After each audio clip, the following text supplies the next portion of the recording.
La nuit est arrivée en portant avec elle des millions d'étoiles, des milliers de criquets qui nous berçaient, puis nous, on a lu sur le bord de l'eau, jusqu'à temps qu'on s'endorme dans l'auto. Et en plein milieu de la nuit, on entend « Sale gars! » J'essaie de regarder en dessous des petits rideaux noirs pour voir qui peut bien être là, mais je vois rien. La nuit est noire, tout est noir. Et on entend encore « Sale gars, ahorita! » Et le bruit d'une balle qu'on entre dans une mitraillette.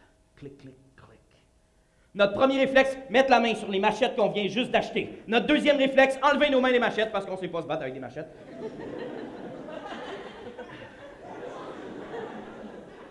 Et on sort donc de la voiture.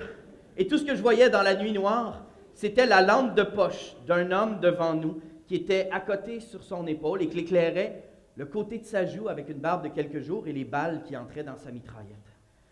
L'homme commence à nous poser des questions. « Para quién es trabajando? » Pour qui je travaille? Ben, je suis comédien, je travaille pour le public.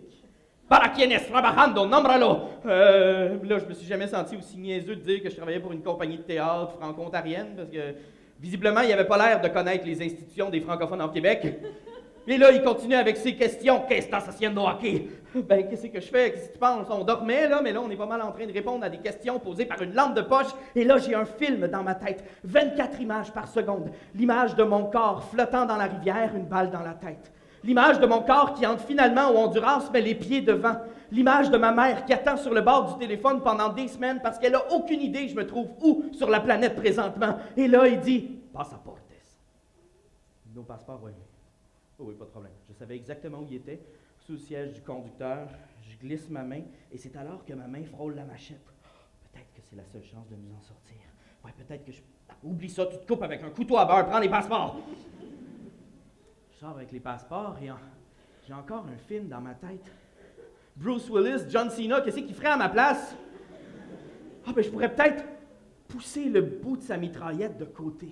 Comme ça, s'il tire, il va tirer dans le vide. Puis durant ce temps-là, ben Louis va avoir le réflexe de sauter sur le gars. Hein, Louis? J'entends un bruit. De l'autre côté de la voiture, il y a un autre fusil pointé sur moi. OK, c'est pas le temps de niaiser, je donne les passeports. Et je recule, je retourne voir Louis. Ensemble, on a ce regard. Un regard vide d'espoir, mais plein d'émotions. L'homme en avant de nous tient d'une main nos passeports, de l'autre nos vies. Tout ce que j'espère, c'est qu'il va partir avec les passeports. Tout ce que j'espère, c'est qu'il va partir avec la voiture. Tout ce que j'espère, c'est qu'il va nous laisser ici, vivants.